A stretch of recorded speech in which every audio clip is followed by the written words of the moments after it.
नमस्कार मित्रांनो, तूही रे माझा मितवा या मालिकेच्या आजच्या भागामध्ये आता ईश्वरी ही बाहेर आलेली असते आणि ती एका ठिकाणी चहाच्या टपरीवर बसून स्वतःचीच बडबडत असते की हे सगळं काय आहे. हा भडकूचंद आज इतकी मोठी मीटिंग असतानाही मला त्याने काहीही येऊ दिलं नाही आहे ऑफिसमध्ये. काय करू मला खरंच काही कळत नाही आहे. इतकी महत्त्वाची मीटिंग असताना तो मला असं ऑफिसच्या बाहेर काढूच कसं शकतो. मला ना खरंच खूप राग आला या भडकूचंदचा, असं म्हणून ती चिडलेली असते. तेवढ्यातच तिथे आता मंजिरी येते. मंजिरी आल्याबरोबर ईश्वरी खुश होते आणि म्हणते की अगं तू इथे, मंजिरी अगं तू इथे कशी काय?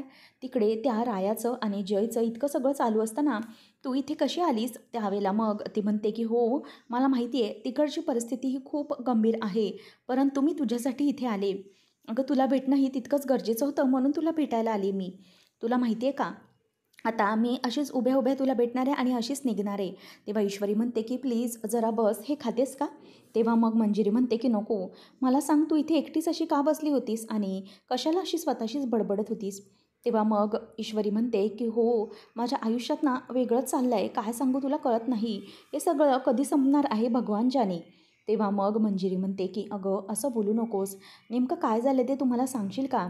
इथे तू मला अशी चेहरा पाडून बसलेली दिसलीस म्हणून मी तुला विचारायला आली की तू एकटीच अशी का बसलीस आणि अशी एकटीच स्वतःशी का बरं बडबडत आहेस. तेव्हा मग आता ईश्वरी ही मंजिरीला म्हणते की अगं तुला माहिती नाही आहे, माझ्या ऑफिसमधला भडकूचंद आहे ना, भडकूचंद, त्याच्यामुळेच हे सगळं झालं आहे. तेव्हा मग आता मंजिरी म्हणते की भडकूचंद म्हणजे कोण, तू कोणाबद्दल बोलतेस? त्यावेळेला ती म्हणते की अगं मी भडकूचंद म्हणजे माझ्या बॉसबद्दल बोलते, अर्णव राजेश शिर्के. अगं त्याच्यामुळेच तर हे सगळं झालं आहे. तेव्हा मग ती म्हणते की काय झालं त्याच्यामुळे?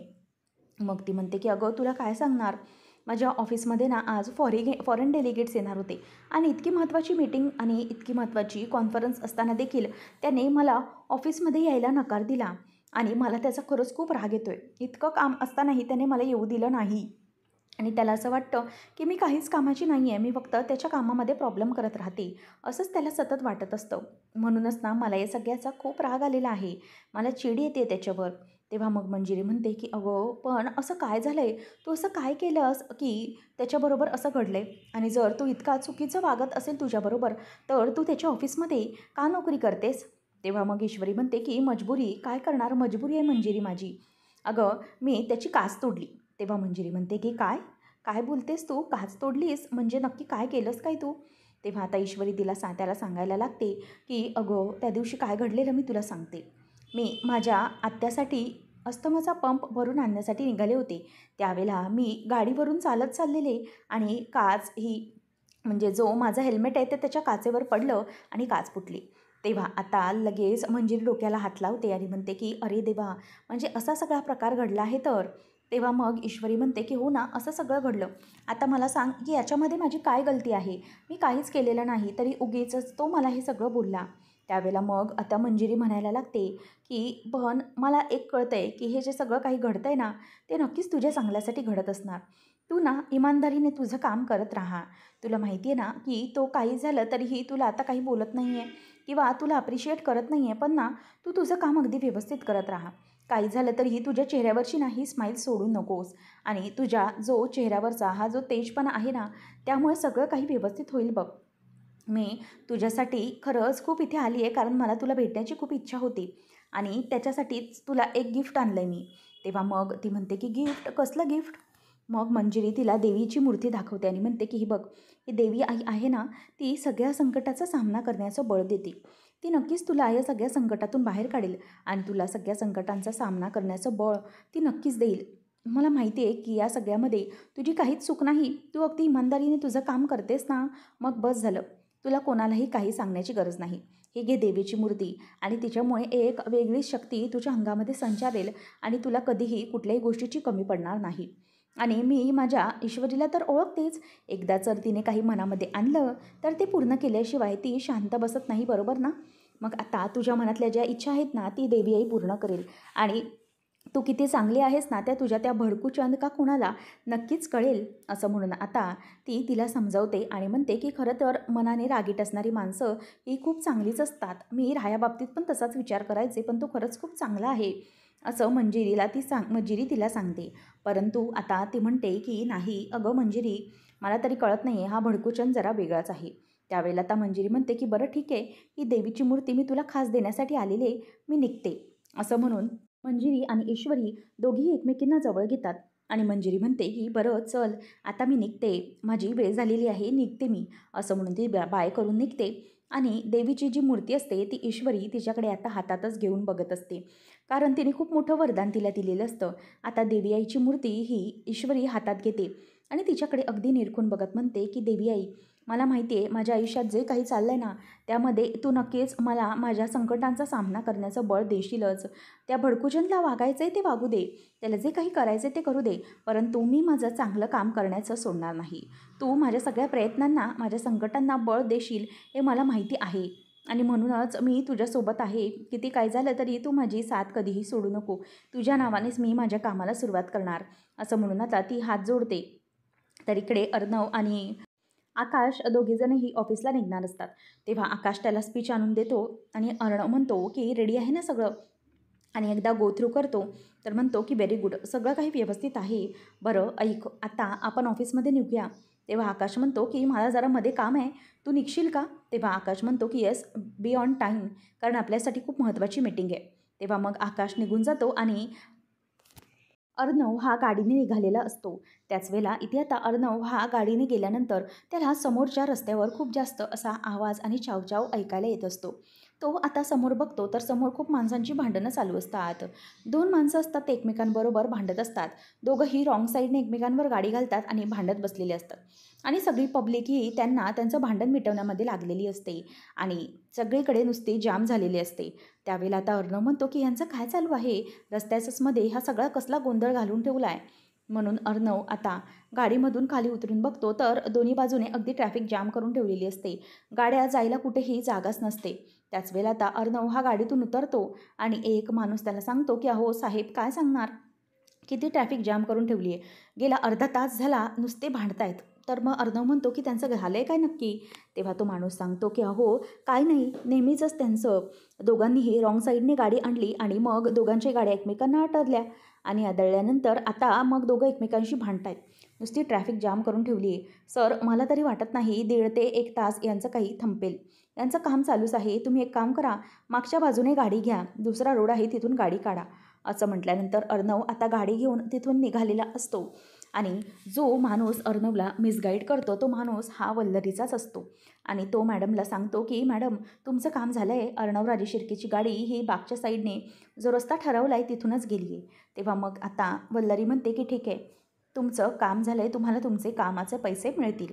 आणि मग ती फोन ठेवून देते आणि विचार करते की अर्णव, आता तू प्रेझेंटेशनसाठी ऑफिसमध्ये पोचणं अगदी अशक्यच आहे. आता काही झालं तरी तू ऑफिसमध्ये प्रेझेंटेशन देऊ शकणार नाही. आजचं प्रेझेंटेशन काही झालं तरीही माझा आकाशच देणार आणि तोच या कंपनीचा मालक होणार. असं म्हणून ती खुश होत असते. तर पुढच्या माणसं कामाला लागतात. अर्णव ज्या दिशेने गाडी घेऊन येतो तिथून आता वल्लरीची जी माणसं असतात ती खाली रस्त्यावर त्या वेगाने अगदी सगळीकडे खिळे टाकून ठेवतात आणि पुन्हा तिथून पळ काढतात. अर्णवची गाडी तिथून येते आणि गाडी त्या खिळांवरून वेगाने जाते आणि तिथल्या तिथे गाडीच थांबते. अर्णव म्हणतो की शिट, आता नेमकं काय झालं, अचानक गाडी कशी काय थांबली. तो रिस्टार्ट करायला ट्राय करतो परंतु गाडी चालू होत नसते. आता अर्णव हा गाडीतून खाली उतरतो आणि बघतो तर गाडीचे टायर पंक्चर झालेले असतात. तो म्हणतो की शिट, आता काय करू मी, आता गाडीचे टायर हे पंक्चर झाले आणि म्हणूनच तो वैतागलेला असतो. आता काय करावं त्याला काही सुचत नसतं आणि म्हणूनच तो मोबाईल बघायला जातो की कोणाला तरी कॉल करून मी लिफ्ट द्यायला सांगतो. परंतु आता कॉल करायला जातो, त्याच्या लक्षात येतं की त्याचा मोबाईललाही अजिबात रेंज नसते आणि म्हणून नंतर तो म्हणतो की काय एरियामध्ये येऊन फसलो आहे मी, मोबाईललाही रेंज नाही. आणि म्हणून आता तो मागे येऊन बघतो तर डिक्कीमध्ये आल्यानंतर चेक करतो तर गाडीमध्ये स्टेपनी देखील नसते. आता अर्णव म्हणायला लागतो की काय चाललं आहे काय, या गाडीमध्ये एखादी स्टेपनी पण नाही आहे. अरे खरंच, म्हणजे ड्रायव्हर स्टेपनी टाकायला पण विसरला आहे. शिट, म्हणून तो आता डोक्याला हात लावतो आणि पुन्हा मोबाईल बघायला लागतो की जेणेकरून कोणाचा काहीतरी कॉन्टॅक्ट होईल. परंतु मोबाईल घेतल्यानंतर त्याला कॉलही लागत नसतो. तो म्हणतो की आता मी काय करू, माझं मलाच कळत नाही आहे. आणि त्याला खूप टेन्शन आलेलं असतं. तो आजूबाजूला सगळीकडे बघतो, परंतु तिथे कोणीही मदतीला नसतं. त्यामुळे त्याला टेन्शन येतं. तो म्हणतो की काय रस्ता आहे यार हा, म्हणजे एकही गाडी नाही, कॅब, स्कूटी, रिक्षा काहीच नाही आहे. असा कसा रस्ता आहे या? खरंच उगीचच माती खाल्ली आणि मी या रस्त्याने इथे वळलो.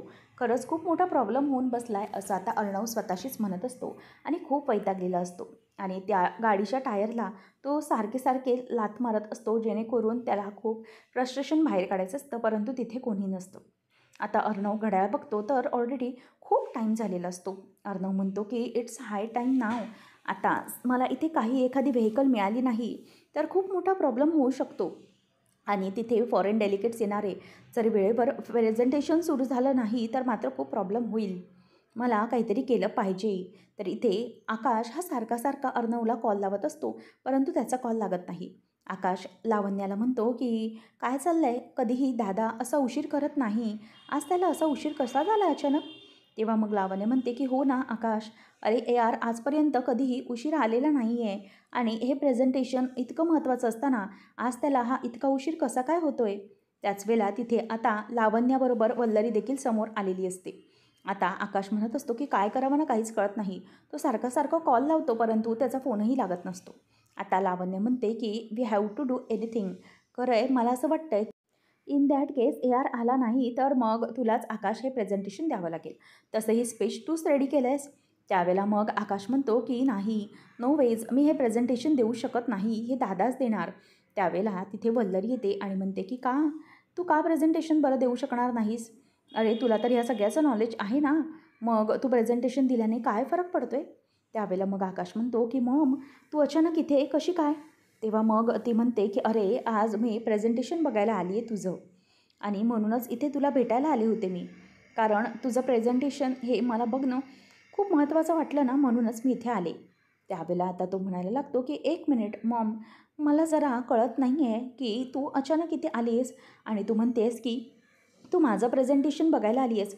म्हणजे तुला असं माहिती होतं का की अर्णव वगैरे ऑफिसमध्ये येऊ शकणार नाही किंवा काही? मला कळत नाही आहे. तेव्हा मग ते म्हणते की अरे असं नाही आहे, काय ना, मी याच्यासाठी आले की माझं इथे काहीतरी महत्त्वाचं काम होतं, म्हणूनच म्हटलं की ऑफिसमध्ये यावं प्रेझेंटेशन बघण्यासाठी. तुझंही काम मेहनत आहेच की ह्याच्यामध्ये, आणि म्हणूनच मी हे सगळं बघण्यासाठी आले. पण आता इथे येऊन मला कळतं आहे की अर्णव नाही आहे, तर मग त्याच्यासाठी तू प्रेझेंटेशन दिलंस तरीही काहीही प्रॉब्लेम नाही. कारण हे सगळं स्पीच तर तूच रेडी केलं आहेस ना, तूच हे सगळं अर्णवला दिलं आहेस, मग त्याचं क्रेडिट तुला मिळालं तर कुठे बिघडलं? म्हणून म्हटलं की हे जे काही प्रेझेंटेशन आहे ना ते तूच दे आकाश, असं म्हणून ती त्याला स्पीच द्यायला रेडी करत असते. आणि म्हणते की काही झालं तरीही लवकरात लवकर तुला हे प्रेझेंटेशन दिलंच पाहिजे. लावण्य, अगं तू तरी सांग समजावून त्याला. तेव्हा लावण्य म्हणते की हो खरं आहे, या बरोबर बोलत आहेत, कारण अर्णव नाही तर तुला तरी हे प्रेझेंटेशन द्यावंच लागेल. शिवाय अर्णव सर कसे काय प्रेझेंटेशन मॅनेज करतात हे तुलाही चांगलं माहितीच आहे, म्हणून यू कॅन डू दॅट, असं आकाशला ती आता म्हणत असते. त्यावेळेला आकाश म्हणतो की बरं ठीक आहे, मी पहिले आता दादाला कॉल लावतो आणि जर समजा दादाचा फोन लागला नाही तर मग मात्र मी देईन प्रेझेंटेशन. आणि त्यावेळेला आता आकाश तयार झालेला असतो हे ऐकून, म्हणजेच त्याच्या आईला वल्लरीला देखील खूप बरं वाटलेलं असतं. आता लगेच लावण्य म्हणते की हो हो तू फोन ट्राय कर. आता सारखा सारखा तो फोन ट्राय करत असतो, म्हणूनच आता दोघीजणीही वैतागलेले असतात. लावण्या म्हणते की चला, म्हणजे आता आपलं काम झालं समजायचं, आणि दोघीही एकमेकींकडे बघत राहतात. आता अर्णव काही ऑफिसमध्ये पोहोचू शकणार नाही याची खात्री आता इथे वल्लरीला आणि लावण्या दोघींनाही असते, परंतु लावण्याला जरासं टेन्शन आलेलं असतं. तर इकडे गाडी पंक्चर झाल्यामुळे अर्णव हा रस्त्यामध्ये धावतच निघालेला असतो. आणि ईश्वरी ही म्हणते की चल चल ईश्वरी, तुझ्या कामाला लाग, जी काही देवीची मूर्ती आहे तिचा आशीर्वाद घेऊन आपण आता लागलो आहे. तर इथे अर्णव हा रस्त्याने धावत पळत निघालेला असतो आणि तो खूप जोरजोरात धावत असतो आणि धापा टाकत असतो. तेव्हा ईश्वरी म्हणते की हा नक्की कोण आहे? हा अर्णवराजी शिर्के आहे की काय? याला वेडबीड लागले की काय? असा भर उन्हाचा धापा टाकत कसा काय चालत चालला आहे? नक्की ह्याला होतंय काय? खरंच आता कार असताना हा काही रेस लावून जाणार आहे का? त्यावेळेला मग ती म्हणते की नक्कीच काहीतरी प्रॉब्लेम आहे, म्हणून ती तिकडून गाडी वळवते आणि अर्णवजवळ येऊन थांबवते आणि विचारते की काय सर, कुठे निघालात तुम्ही? तेव्हा आता अर्णव विचारतो की तू तू पुन्हा इथे अगेन? तेव्हा ती म्हणते की हो, पण तुम्ही इथे असे काय करताय? त्याच वेळेला आता अर्णव म्हणायला लागतो की मला एक गोष्ट कळून चुकली आहे की तू जिथे आलीस ना तिथे प्रॉब्लेम पण सोबत येतोस. पुन्हा एकदा मला प्रॉब्लेम नको आहे, मी निघतो. असं म्हणून आता तो पळत पळत पुन्हा निघालेला असतो. तेव्हा ईश्वरी म्हणते की 1 मिनिट, नक्की काय झालंय? तुम्ही मला सांगाल का? तुम्ही असे कशाला पळ काढताय?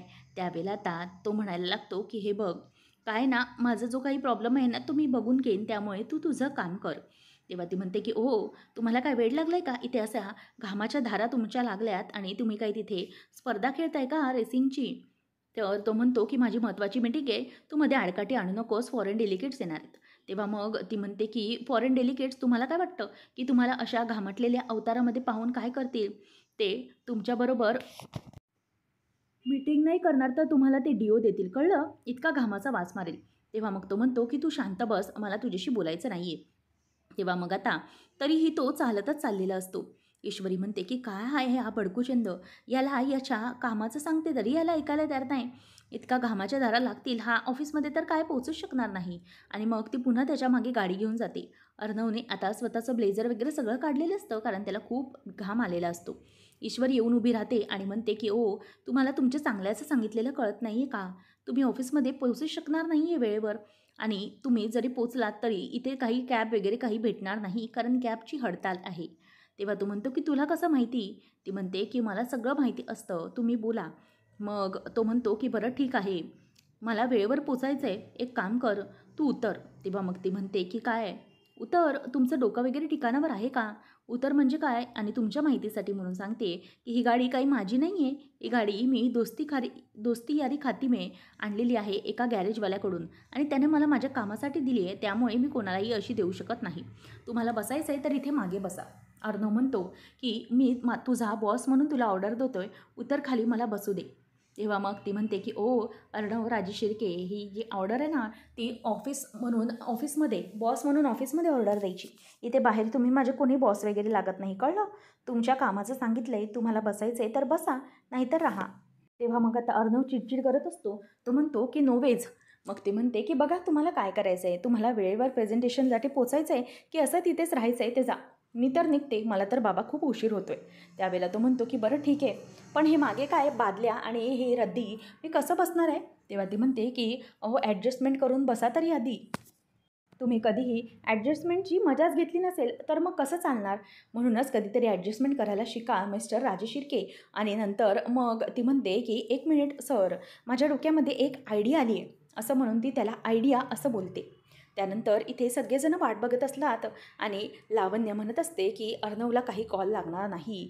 आकाश सारखा सारखा त्याला फोन ट्राय करत असतो आणि वैतागत असतो की दादाचा कॉल का लागत नाही आहे आणि इतका वेळ का लावतोय तो उचलायला.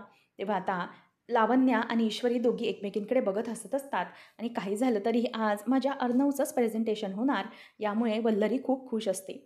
तेव्हा आकाश म्हणतो की "शिट यार, काय चाललंय? एक काम कर ना लावण्या, तू तुझ्याकडून तरी कॉल ट्राय कर ना, नेमकं काय झालंय ते." तेवढ्यातच लावण्य म्हणते "माझाही कॉल लागत नाही आहे." तितक्यात समोरून ईश्वरीची स्कूटी येते आणि ती सगळ्यांना जोरजोरात हॉर्न वाजवत असते. तेव्हा आता ईश्वरी ही आल्याबरोबर सगळ्यांना धक्का बसतो. आता वल्लरी म्हणते की "काय, ही ईश्वरी आली आहे?" आणि सगळेजण त्यांच्याकडे आता डोळे वटारून बघतच राहतात आणि ईश्वरीला बघून तिला खूप मोठा धक्का बसलेला असतो. आणि वल्लरीच्या आणि लावण्याच्या सगळ्या प्लॅनवर ईश्वरीने आता पाणी फेरून टाकलेलं असतं. ईश्वरी ही जोरात स्कूटी घेऊन पुढे येते, तर अर्णवच्या दोन्ही हातामध्ये बादल्या असतात आणि जो जिथे उलटा बसलेला असतो तिथे त्याने स्वतःच्या मांडीवर न्यूजपेपर आणि भाज्यांची पिशव्या घेतलेल्या असतात. आता ऑफिसचा बॉस अर्णव शिर्के अशा अवतारामध्ये पाहिल्यावर सगळे एम्प्लॉई त्याच्याकडे थक्क होऊन बघत राहतात आणि अर्णवला आता ती जागेवर पोचवते आणि अर्णव हा खूपच थकलेला असतो. तेव्हा लावण्या समोर येते आणि ईश्वरीकडे पाहत राहते. आता वल्लरी मनातच म्हणते की हा इथे पोचणार नव्हता, परंतु या ईश्वरीने पुन्हा एकदा घाण केली. आणि लावण्या वल्लरी एकमेकींकडे बघतच राहतात. आता वल्लरी विचारते की "अरे अर्णव, तू इथे कसा आलास? म्हणजे असा कसा आलास?" तेव्हा तो म्हणायला लागतो की "काय करणार मी, माझ्याकडे काय नव्हतं कॅब, नंतर ते मी सगळं सांगतो." आकाशला म्हणतो की "हे बघ, मी नंतर सांगतो, माझ्यासाठी माझ्या ऑफिसमध्ये माझा एक स्पेअर सूट असेल ना, तो रेडी करायला सांग, मी लवकर तयार होतो. आणि हो ईश्वरी, हिचं तर मी नंतर बघतो." असं म्हणून तो आता तिथून निघून जातो आणि ईश्वरी तिथेच उभी असते आणि त्याने भाज्या वगैरे सगळं काही खाली फेकून दिलेलं असतं. ईश्वरी म्हणते की काय जमाना आला आहे ना, याला इतकी मदत केली परंतु तरीही थँक्यू म्हणायचं दूर, ह्याला काही हेच नाही आहे, मॅनर्सच नाही आहेत. तेव्हा मग आता लावण्य म्हणायला लागते की हे बघा, आता ईश्वरी तुझं काम झालं आहे ना, तू आता ऑफिसमध्ये यायचं नाहीस, कारण आज ऑफिसमध्ये तुला सुट्टी दिलेली आहे. आज ऑफिसमध्ये फक्त क्लासी लोकांना एंट्री आहे, तुझ्यासारख्या देसी लोकांना नाही. त्यामुळे निघ, आऊट, असं तिला म्हणते आणि स्वतःच निघून जाते. मग ईश्वरी म्हणते की काय आहे मॅडम, पण मला आऊट म्हणते आणि स्वतःच निघून गेली. नंतर मग मावशी येतात आणि त्या म्हणतात की काय गं ईश्वरी, अशी काय तू, असा काय तुझा अवतार झाला आणि या बालद्या. तेव्हा मग ईश्वरी म्हणते की काय करणार काकू, आज ना मला फॉरेन डेलिगेट्स ऑफिसमध्ये येणार म्हणून सुट्टी दिली होती, परंतु हा माणूस मला मध्येच दिसला, याची गाडी बंद पडली म्हणून मी याला लिफ्ट द्यायला गेले, तर ॲडजस्टमेंट करून कसा तरी बसला, परंतु माझ्यावर किती त्रास दाखवला आणि शिवाय आता मी इथे सोडलं तर थँक्यू बिंक्यू बोलणं तर दूरच, मला इथे येऊ नको असं सांगितले. आज मी म्हणे त्यांच्या कामात काहीतरी घोळ करते म्हणून त्यांनी मला यायला सांगितलेले नाही. त्यावेळेला मग आता इथे ती म्हणते की बरं अगं ईश्वरी, तू ना थकलेली दिसतेस, चल जरा चहा वगैरे घेऊया म्हणजे तुला बरं वाटेल. मग आता त्यावर ईश्वरी म्हणते की बरं ठीक आहे, आपण जाऊया. आणि म्हणूनच आता ईश्वरी त्या बादल्या वगैरे तिच्या हातामध्ये देते आणि म्हणते की सांभाळून, नवीन बादल्या आहेत त्या, आणि ती बादल्या घेऊन चाललेली असते. आणि ईश्वरी देखील आता ऑफिसमध्ये येत असते. अर्णव हा त्याचा नवीन सूट घालून रेडी झालेला असतो आणि आकाशला म्हणत असतो की सगळं व्यवस्थित रेडी आहे ना. तेवढ्यात समोरून ईश्वरी येते. आता ईश्वरी आल्याबरोबर अर्णव म्हणायला लागतो की तू इथे काय करतेस, तुला सांगितलं ना ऑफिसमध्ये यायचं नाही, मग तू इथे कशासाठी आली आहेस. तेव्हा आता तो म्हणतो की हे बघ, मला आज ना काहीही प्रॉब्लेम नको आहे ऑफिसमध्ये. ऑलरेडी तू जे काही घोळ घालून ठेवली आहेस ना ते खूप आहेत.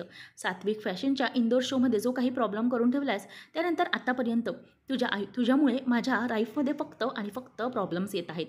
त्यामुळे आज कुठल्याही प्रकारचं घोळ करायचं नाही. चुकूनही तू आता या कॅम्पसमध्ये मला आढळणी पाहिजे नाहीस. गो इथून जा, असं म्हणून तो तिच्यावर आता खूप ओरडतो. तेव्हा ईश्वरी विचार करते की हे सगळं काय होतं आहे माझ्याबरोबर. म्हणजे मी खरंच यांच्या बाबतीत वाईट करायचं असा कुठलाही विचार मनामध्ये आणत नाही, परंतु तरीही माझ्या बाबतीत म्हणजे माझ्याकडून यांच्या बाबतीत असं नेहमी काहीतरी चुकीचंच का घडतं आणि वाईटच का घडतं. हे भगवान, खरंच हे काय चाललं ना, मला कळत नाही आहे. मला कधीही यांना त्रास द्यायचा नसतो, परंतु नकळतपणे माझ्याकडून हे सगळं होऊन जातं, असं ईश्वरी आता स्वतःशीच म्हणते. आणि ती आता तिथून ऑफिसमधून बाहेर पडलेली असते. आणि ऑफिसमधून बाहेर पडत असताना ती पुढचा कसलाही विचार करत नाही आणि सरळ निघालेली असते. आता या सगळ्यामध्ये ईश्वरी कशाप्रकारे अर्णवच्या ऑफिसमधून निघून गेल्यानंतर काय घडणार आणि अर्णवला त्याच्या चुकीचा पश्चाताप होणार का, हे पाहणं रंजकतेचं ठरणार आहे. अशाच मालिकांचे अपडेट्स जाणून घेण्यासाठी आजच आपल्या चॅनलला सबस्क्राईब नक्कीच करा.